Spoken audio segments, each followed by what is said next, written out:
All right. In this video, we're going to cover lines and angles. Our central question: what are parallel objects, and how do they provide additional angle pairs? So first off, right, what do we mean by parallel in this class? So our definition for parallel is when two or more objects lie in the same plane and do not intersect. We use this double bar notation to denote that objects are parallel. So taking a look at this image over here, a couple things.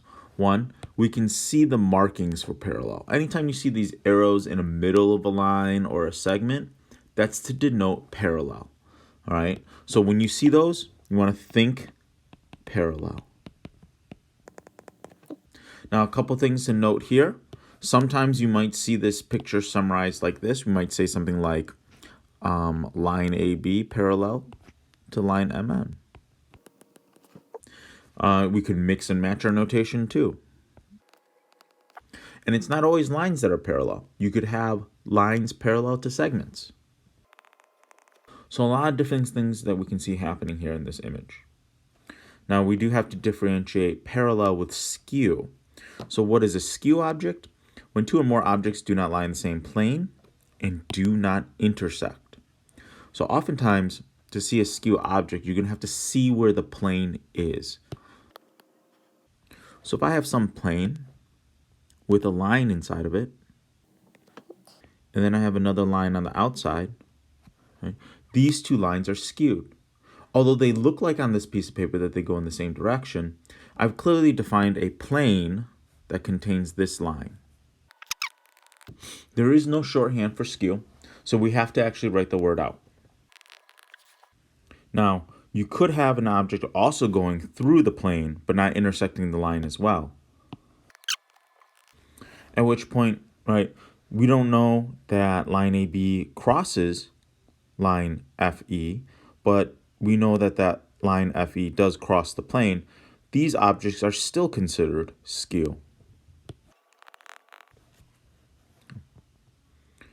All right, so let's take a look at a quick example here.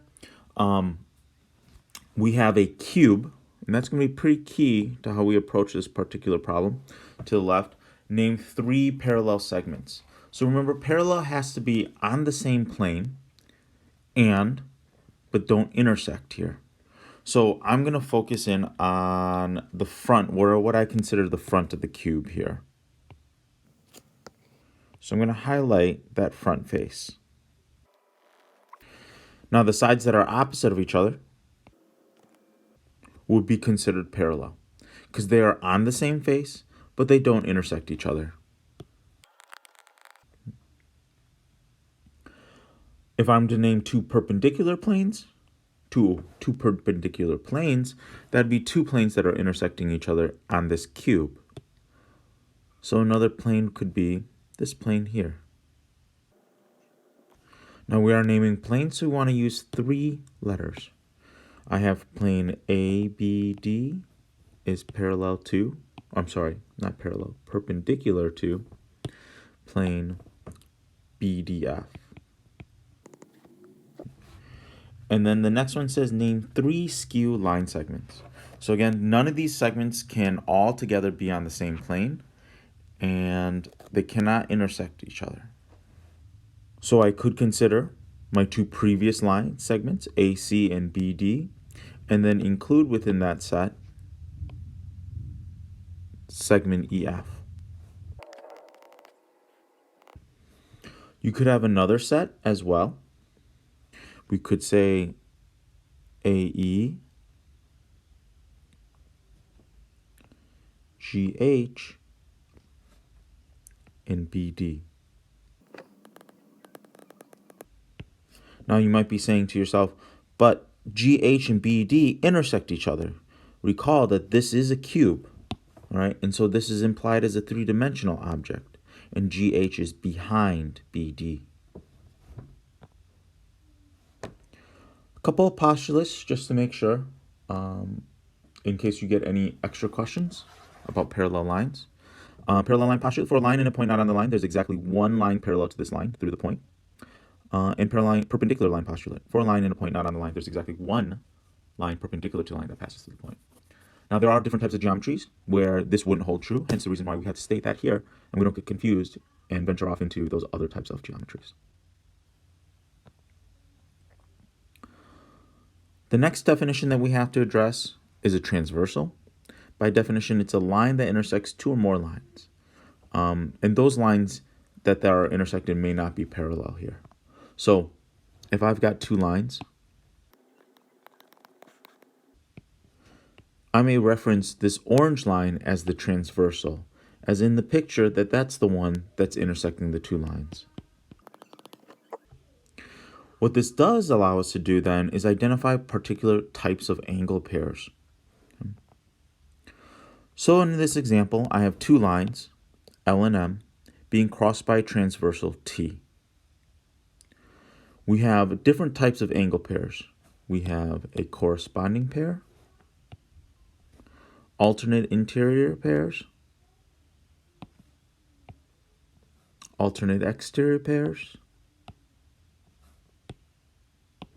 same side interior, and same side exterior.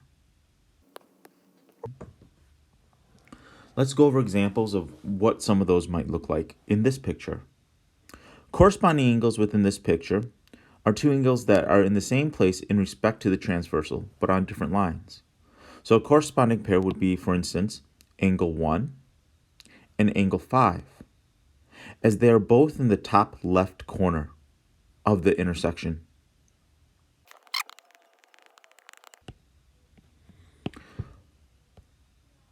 Another corresponding pair could be angle 8 and angle 4, as they are both in the bottom right corner. And continuing to fill out, there are two more angle pairs, corresponding angle pairs in this picture. Angle 3 and angle 7, angle 2 and angle 6.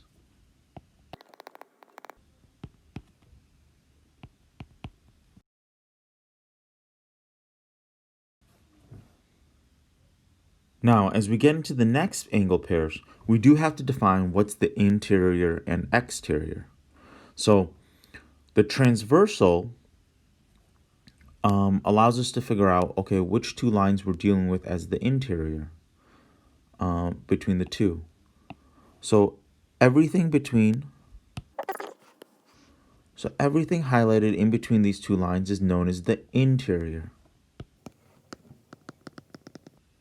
So angles 3, 4, 5, and 6 are known as interior angles in this diagram. In this particular diagram, angles 1, 2, and 7, and 8 are known as exterior angles. So, alternate interior angles are two angles on the interior, but on the opposite sides of the transversal. So let's take a look at the interior angles, and they have to be opposite sides of the transversal. So if I pick 3 as my starting angle, right, on the opposite side of the transversal, recall that this is our transversal. 3 opposites could be 4 or 6. But because we already have a name for this particular pair, 3 and 4, that's a linear pair, we're going to ignore 4 and go to 6. So our alternate interior angle pair is angles 3 and 6.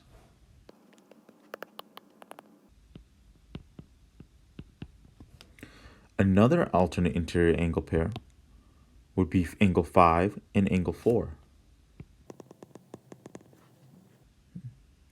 So when we deal with alternate exterior angle pairs, they're almost the same, except we're dealing with exterior angles. Angle 8, alternate exterior pair, would be angle 1. Right? It would not be angle 7 because, again, these two are a linear pair. And we already have a name for those. And angles 2, alternate exterior pair, would be angle 7.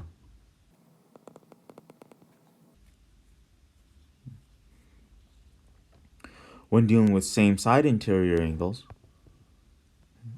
let's start off with 3. So they want to be on the same side and interior. So same side of what? That would be the transversal. So here's our transversal. 3 is on the same side as 5 for interior angles. So 3 and 5 would be a same side interior angle pair.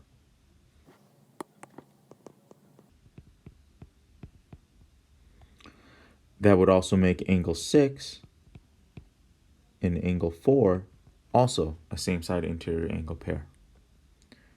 And with the same logic, with same side exterior pairs, 8 is on the same side as angle 2 for same side exterior pairs.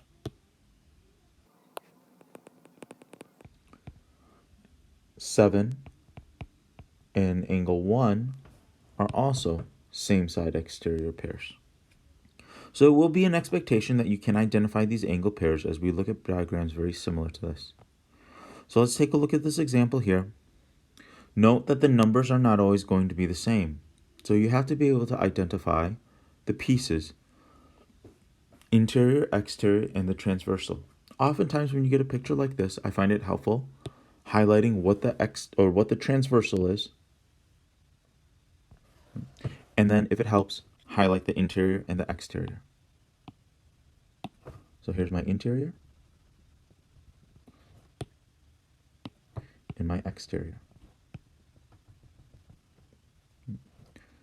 It doesn't hurt to label either. So to pick out some corresponding angles, we'll just pick a single angle here.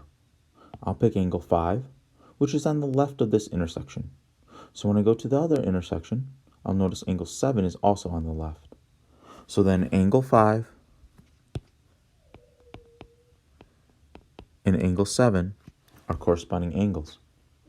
Alternate interior angles, so remember those two have to be in interior angles. So if I pick 7, well then what's alternate interior would be angle 2.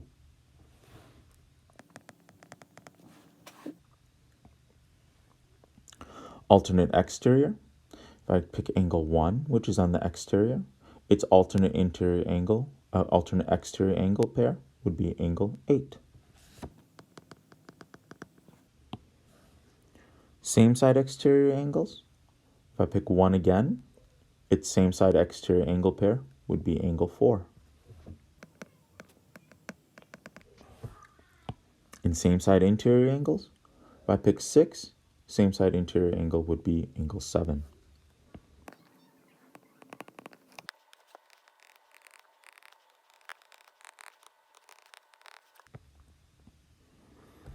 All right, so that completes our notes for today, and make sure you fill out that summary.